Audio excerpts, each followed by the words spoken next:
Fatman is directed by S. Shum Nelms and Ian Nelms and stars Mel Gibson, Walton Goggins, and Marianne Jean Baptiste. And it's executive produced by David Gordon Green and Danny McBride. And this story, it deals with basically a modern day Santa Claus who is played by Mel Gibson, and he ends up pretty much living in the secluded area of Alaska. And it basically deals, if you've seen the trailer, it's kind of a twist on the story of Santa Claus, where this little boy who is pretty much like the spoiled rich kid, and he is like, doesn't always get what he wants, and one day on Christmas Eve he ends up getting, for being a naughty boy on the naughty list, he ends up getting a lump of coal from Santa Claus, and he hires a hitman played by Walton Goggins to go after Santa Claus as revenge. While Walton Goggins' character also is dealing with his own vendetta against Santa Claus after his own back history with him when he was a kid. And so the movie deals with pretty much Mel Gibson's Santa Claus trying to bring back the spirit of Christmas in the secluded town, and try to also bring in a lot of the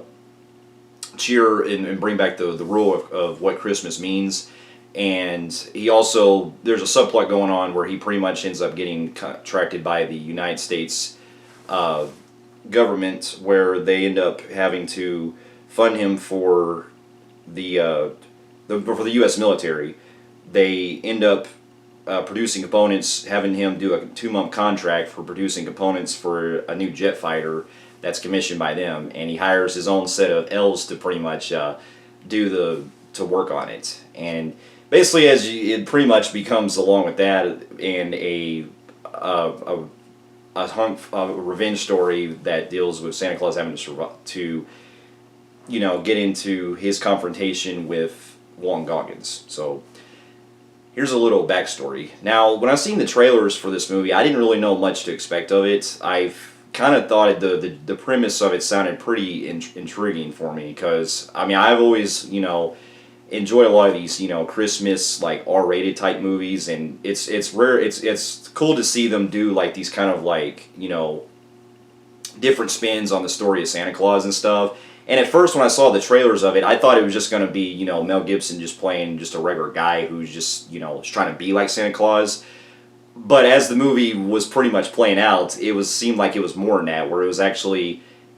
actually being where he actually is legitimately Santa Claus, and it deals with him having to pretty much do all the stuff that Santa's known for, working on the shop and stuff, and hiring elves and all that. And then you're having to deal with pretty much like Walton Goggins playing pretty much a hitman that's very nonchalant about how things are. And the way he comes across in the trailer, I thought he was going to be pretty much the highlight, which ended up being paying off, because after upon seeing the film, I can honestly say I actually had a good time with this movie. It was a lot more surprising than I thought it would be, and with a premise like this, the way it takes its spin on this Christmas tale and stuff, it really had me rolling, not only laugh out loud, but I couldn't get enough of how this story played out with everything that deals with Mel Gibson and his whole working in the Santa's workshop and stuff for the whole Christmas year and everything. And to get my pros out of the way, I thought Mel Gibson was really fantastic as Santa Claus. He not only brought a lot of good, funny and charm to the character, but I always liked, how he's just trying to pretty much, be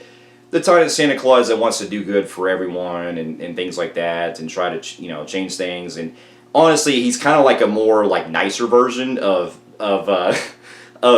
Billy Bob Thornton's Bad Santa from Bad Santa, because in this one too, he also does drink, but he also empowers more of a more like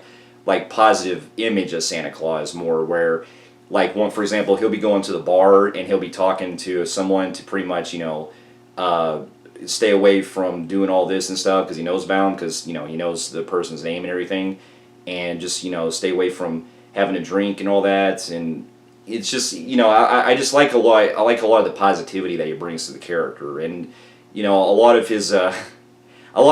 chemistry I thought really worked well with his wife, that's played by what's her name,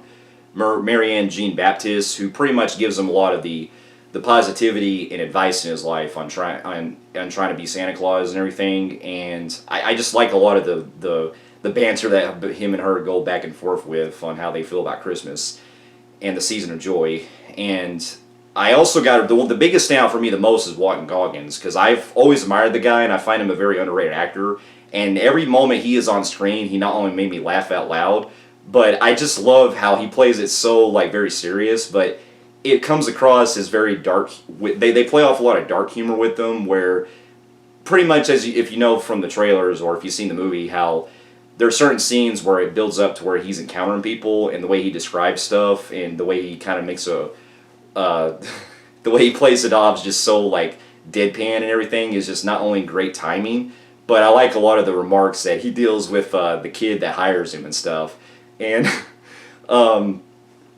I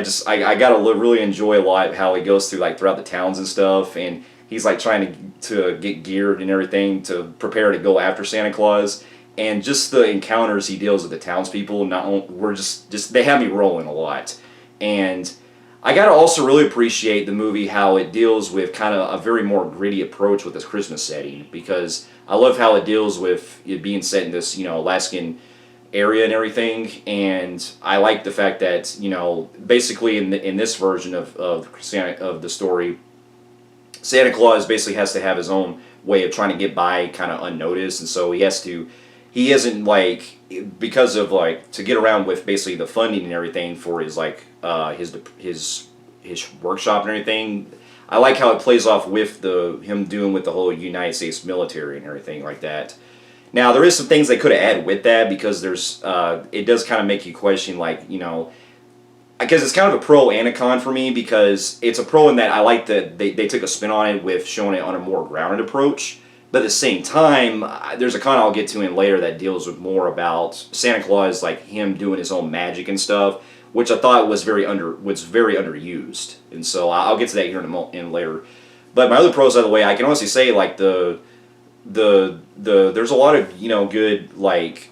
acting all around from everyone in this, and I liked a lot of the atmosphere that they deal with it being the Alaska setting and stuff. And and I also got to appreciate some of the shootouts they have, especially toward the end. I thought were pretty good, that the way they were shot and everything. And I just had a really fun time with the movie. It's the kind of movie that it really does take a lot of take its premise and makes a silly premise out of this, but makes it work in such an enjoyable way, And it's very hard to come across with something that uses this type of concept. And this kind of does fall into where I get to some of my cons. And I will say that while the film is very good, like keeping me intrigued with the way it plays out and everything, I did also find some kind of issues where, honestly, if you really, the kid that hires the hitman, I get why they have to use him for the plot, and it does make a very good, hilarious, premise, the fact that it's a 12-year-old boy who's hiring a hitman to go after Santa Claus, and it does create a good like message toward the end that I thought really worked well. But honestly, on a narrative standpoint, I really think that if you really could have cut that kid out entirely, and it wouldn't really change much, because the whole purpose of the hitman going after Santa Claus anyway, he already has his own vendetta against him, so it almost feels like the kid is just the one that kind of just makes the plot advance, basically. And so if you really took the kid out, it honestly wouldn't really change much, But I also had a minor con too, where even though it's great, seeing Santa Claus doing his usual things, especially toward the end when you see more about like how he is and using his powers and stuff, I did feel like it was underused, because throughout most of the film, I just kind of felt like he was just more of a regular guy. There were a lot of things that they didn't really like feel much like Santa Claus, so to speak, as far as using his magic and stuff. Because with the whole going back to the whole military thing, it feels to me that if maybe Santa Claus would use more of his powers to kind of do more things, you probably didn't need the whole like subplot involving the military. But I get what they did with it, though, to keep things under wraps, so I get the reason why they did, but it's just, it also factors in with the fact that they were this was a very low-budget film, so it probably would have benefited more if, like, maybe the movie was on a higher budget, But for what it is, it is still a good shot film, and it's still what they had to get away with on the budget level. It still worked, and that is really my only minor cons that I think really hold the film back overall. But overall, I still think the film was an enjoyable ride, and this is definitely going to be something I'll watch pretty much every holiday season when it comes to watching Christmas movies. And it's not great by any means, but it's still a fun joy to watch, and and I'm always a sucker for watching Mel Gibson in movies, and both as an actor and as a director. And I always look forward to seeing movies that he's in, that he's coming out with, and so I'm glad to see that he's still getting work as an actor and stuff. So with that being said, I gotta really say I enjoyed the film a lot, and while it could have been a lot better given for what it was, and they could have maybe added some more things overall, I still thought it was a good time, and I'm going to give it a high compelling grade on the Film Freaks meter. So for those of you who have also seen Fatman, let me know in the comments below what you thought about it, and thanks so much for watching, and stay safe, and I'll see you in my next review. I'll see you later.